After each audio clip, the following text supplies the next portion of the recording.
ምንድነው? እኔ የምልህ ተመስገን፣ ያቺ ልብን ያጠፋችው ሴት እኮ ታሪኳን ነገረኛ አልጨረሰም። እባክህ ስለኔና ስለሷ ምንም የሚወራ ነገር የለም። አባራሪና ተባራሪ ሆነናል። አባራሪና ተባራሪ ማለት ምን ማለት ነው? ያው እንግዲህ እኔ ስጠጋት እሷ ትሸሸኛለች። ቆይ ካልፈለገች ለምን አትተዋት? ማለቴ ያው ካልፈለገች ጊዜህን እባክህን ዝም በል። መታጠቢያ ደርሼ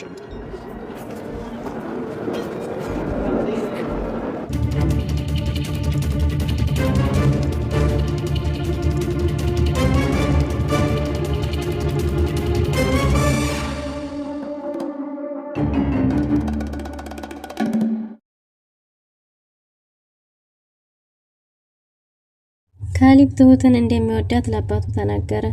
ቲናም ሁሉም ነገር የተቀነባበረና ድራማ እንደሆነ ተናግራለች። ተመስገንም ወደዛ ቤት ተመልሶ መጥቶ ሁሉም ነገር እያስመሰለችና ወደዛ ቤት ለመመለስ ያደረገችው ተንኮል እንደሆነ ለተመስገን ስትነግረው እንግዲህ እንደገባሽ ውጪ፣ ይሄ ሁሉ ያንቺ የራስሽ ስራ ነው፣ እኔን አይመለከተኝም ብሏል ማለት ነው። እና ካሊብም ትሁትን ስለ መልካምነቷና ስለ ትህትናዋ ገልጿት ጸጉሯን ሲያስተካክልላት ቲና አላስችል ብሏት እንግዲህ ተነስታ መኝታ ቤቷ አልበቃት ብሎ ነበር። እናም ተመስገን እንደውላ አሁኑና ብትለውም እሱም ከካሊብ ጋር አብሮ እንደሆነና መምጣት እንደማይችል ነግሯታል። ይህም መፍትሄ ያረግሽው ራስሽ ስለሆንሽ እንደገባሽ ወጪው ብሏታል። ኤደንና ዳኒም ሊጋቡ ነው። ዳኒ በቃ ቲና እንዲህ ከሆነች ከዚህ በኋላ ምንም አይነት እንቅፋት አይኖርብንምና እመለሳለሁ በቅርብ ብሏል ማለት ነው። ኤደንም እጅግ በጣም ደስ ብሏታል።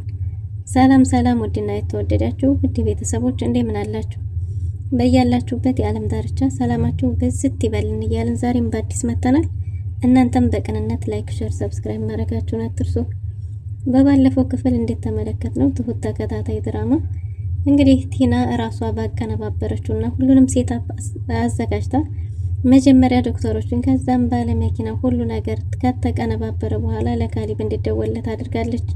እና ዶክተሮቹም የቲና ተባባሪ ሆነው እንግዲህ ቲና እጇ መንቀሳቀስ እንደማይችል መናገርም ሆነ መንቀሳቀስ እንደማይችል ለካሊብ ተነግሮት ካሊብም የእውነት መስሎት አምነው ተቀብለው እየተንከባከቧት ይገኛሉ። በተለይ ትሁት በጣም እየተንከባከበቻትና ምንም ነገር እንዲደርስባት አትፈልግም። እናም እንግዲህ በባለፈው ምንድነው ተመስገን የካሊብ ጓደኛ ሆኖ ወደዛ ቤት ጎራ ብሏል ማለት ነው። ወደዛ ቤት በመጣ ጊዜ ትሁት ቲናን እየተንከባከበቻት በነበረበትና ኤደን ደግሞ አጋጣሚ በር ላይ ስለነበረች ድንገት እሱን ሲያዩት ሁሉም ተደናግጠዋል ማለት ነው። ቲናም ኤደንም ተደናግጠው ምን እየተፈጠረ ነው የሚለው ነገር ግራ ገብቷቸው ነበር። ትሁት ካሊብን እጁን ይዘው ወጣ ነበር። ኤደንም እጅግ በጣም እየተንቀጠቀጠች ስለነበረ ከዚህ በፊት ተዋወቃላችሁ ወይ? ተዋወቁ፣ ከጓደኛዬ ጋር ተመስገን ይባላል ብሎ ካሊብ ለማስተዋወቅ ሞክሮ ነበር። ግን ደግሞ ኤደን አያስፈልግም፣ ኧረ በጭራሽ ከዚህ በፊት አይቼው አላውቅም ብላለች። ምክንያቱም እያሳያት የነበረው ሽጉጥ ስለነበረ ማለት ነው። እናም ትሁት ውጭ ላይ ይዛው ከወጣች በኋላ ምን አስበህ ነው? እንዴት እንደዚህ ታረጋለህ? ሰውየውን አላወቀውም፣ እንዴት ቤት ድረስ ይዘህ ትመጣለህ? እያለችው ነበር።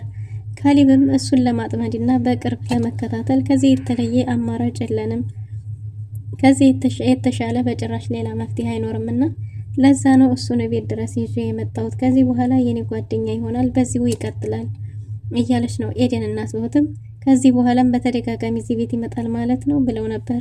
አዎ እዚህ ቤት ይመጣል፣ የሰውየው ተንኮል አልገባህም ማለት ነው፣ እየተከታተልከው እንደሆነ ያወቀ ጊዜ ይጨርሰናል እያለች ነበር ትሁት። ካሊብም ምንም ነገር እንደማይፈጠር ቃል ገብቶላት ግን ደግሞ መምጣቱን እንደዚሁ እንደሚቀጥል ነግሯታል። በሌላ በኩል ቲናን እንግዲህ ለመጠየቅ በጎኗ በተቀመጠበት ጊዜ ስቃና ፈገግ ብላ ነበር የተቀበለችው። የራሱ ተመስገንም ድንግጦ ነበር ማለት ነው። ምንድነው የተፈጠረው? ምን ገጥሞሽ ነው ቢላትም ሁሉም ነገር እያስመሰለች እንደሆነና ሴታ ቤት ተቀነባበረ እንደሆነ ተናግራለች ማለት ነው። ይህን ለምን ማድረግ አስፈለገ ቢላትም ይህን ማድረግ የፈለገችው ወደዚህ ቤት ተመልሶ ለመምጣት ከዚህ የተሻለ ሌላ አማራጭ እንደሌለ ተናግራለች ማለት ነው።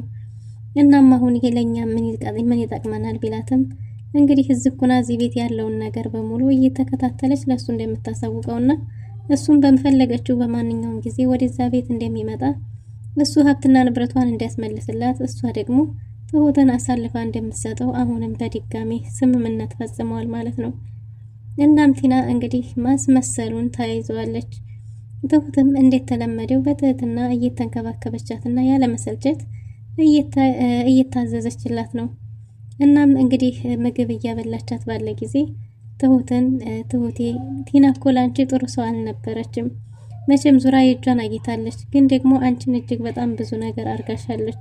አንቺ ግን ፊትሽን እንኳን ሳታጠቁሪ ያለመሰላቸት ይሄው እየተንከባከብሻት ነው። ግን እንዴት አይነት ልብ ነው ላንቺ የተሰጠሽ? ምን አይነት ንጹህ ልብ ነው የተሰጠሽ ታውቂያለሽ? ያንቺ አይነት ልብ እኮ ከስንት አንዶቹ ላይ ብቻ እንጂ ማንኛውም ሰው የሚሰጠው አይደለም። በጣም መልካም ልብ ነው ያለሽ። ምን አለ እንዴ አንቺን ልብ ለኔ በሰጠኝ እያላት ነበር ማለት ነው። እናም ከክፉ ሰዎች የተሻለ ሆኖ ለመገኘት እነሱ የፈጸሙትንማ እኛ መልሰን የነሱን ተግባር ከፈጸምነው ምኑ ላይ የተሻለን ሆነን? እኛ ከነሱ የተሻለን የምንሆነው ቢያንስ የነሱ መጥፎ ተግባር መመለስ ሳይሆን የተሻለ መልካም ስንሆን ነው ብላለች ማለት ነው። እና ካሊብም መልካምነቷንና ቁንጅናዋን ገልጾላት እንዲሁም ደግሞ ስለ መልካም ልቦና አስተያየት ሰጥቷት ጸጉሯን ብድግ ብሎ አስተካክሎላት ነበር። በዛን ጊዜ ቲና ትልቅ ትን እንዳለው ምናምን ብላለች ማለት ነው። ምን ገጠማት ብላ ትሁት እንግዲህ ተጨንቃ ነበር፣ ግን እሷ ምንም አልሆነችም። ከዛም ወደ መኝታ ቤቷ ገብታ ስትንጎራደር ነበር።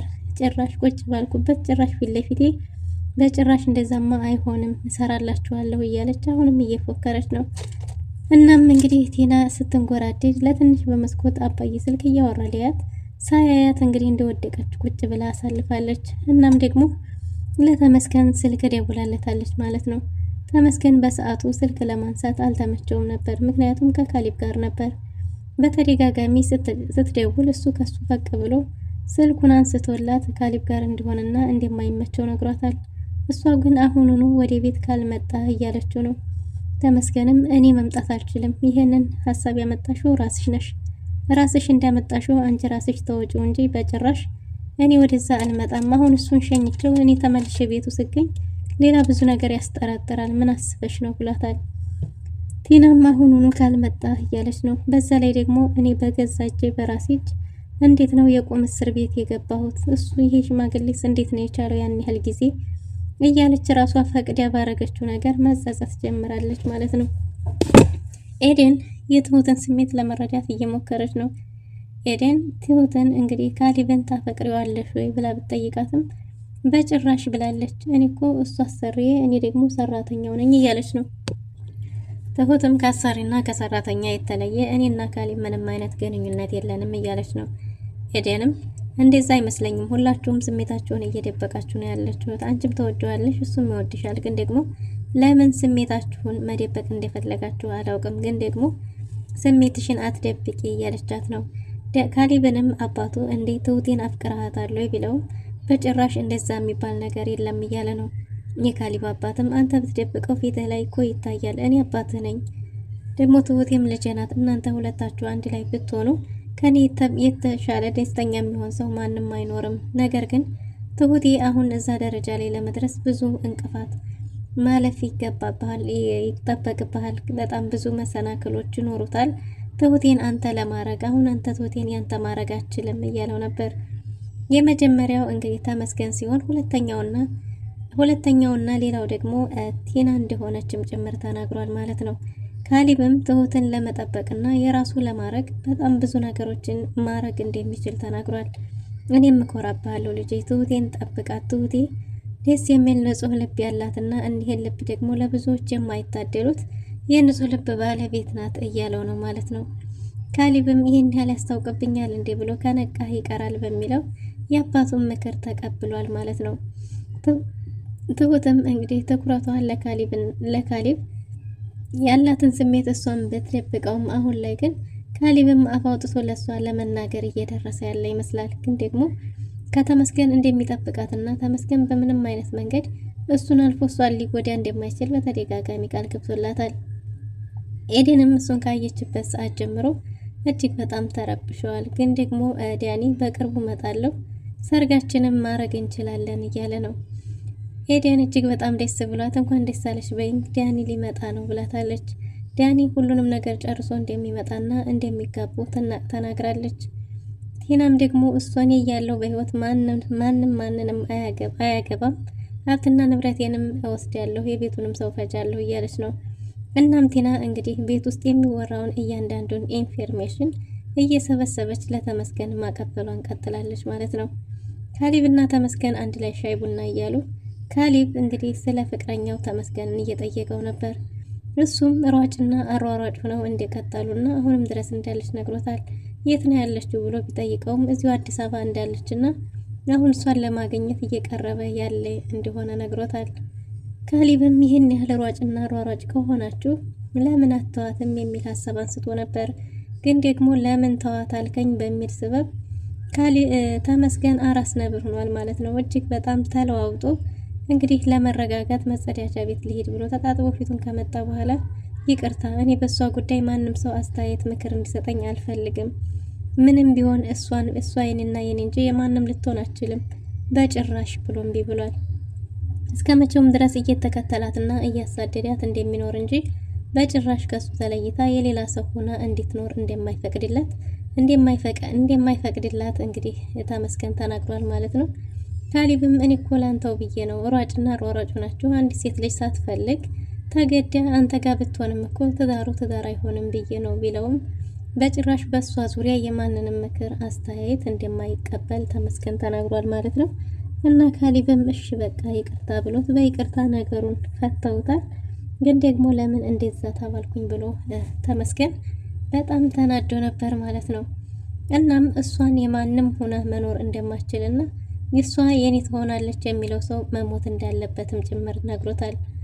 ካሊብም እሱ የሚለውን ሀሳብ ከሱ እያንዳንዱን እየሰማ እንግዲህ ተመስገንን ምን ለማድረግ እንደፈለገ ባይታወቅም ግን ደግሞ የልብ ወዳጁ አድርጎ ሁሉንም እንዳላወቀ ሆኖ ማሳለፍን መርጧል ማለት ነው። ትሁት በተመስገን ወደዛ ቤት በመመላለስ እጅግ በጣም እየፈራች ነው ማለት ነው። ፍራቷንም ተናግራለች። ካሊብ ዳኒም ለትሁት ለኤደን ደውሎ የተፈጠረውን ነገር ሁሉ በሙሉ ነግረዋለች። እናም እንደናፈቃት ጭምር ስትነግረው በቅርቡ እንደሚመጣ ተጋብተው አንድ ላይ መኖር እንደሚችሉ ጭምር ሁሉንም ነገር ተናግሯል ማለት ነው። ቲና እንግዲህ እንደ ልቧ እያወራች እየሳቀች እየተጫወተች እየተከታተለች ነው ከነሱ ጋር ተደብቃ ማለት ነው። የትሁትን ተንኮልና የኤደንን ማን ነው እሷ የቲናን ተንኮልና ሴራ ማን ሊያቀባት ይችል ይሆን?